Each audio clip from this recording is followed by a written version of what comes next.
Hello guys, how are you doing? How are you holding up? Now, this is what I've been doing for my anxiety management. I have been organizing these books over here.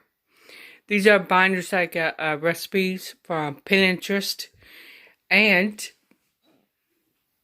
over here, I have some smaller books here. I have the Food Network stars here. Well, a couple of them anyway. And here, this cookbook I've shown before. This one is from 1954. It is my much loved and coveted Better Homes and Gardening cookbook. I have this set up to be a international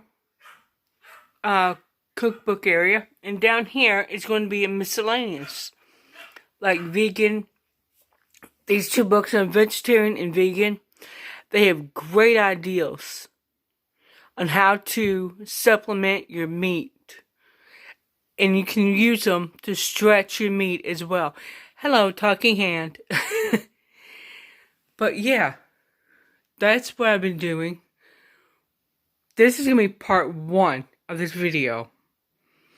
Part 2 will be up tomorrow because I gotta move some things around in his back room.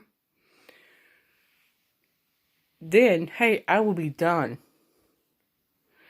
See you guys later.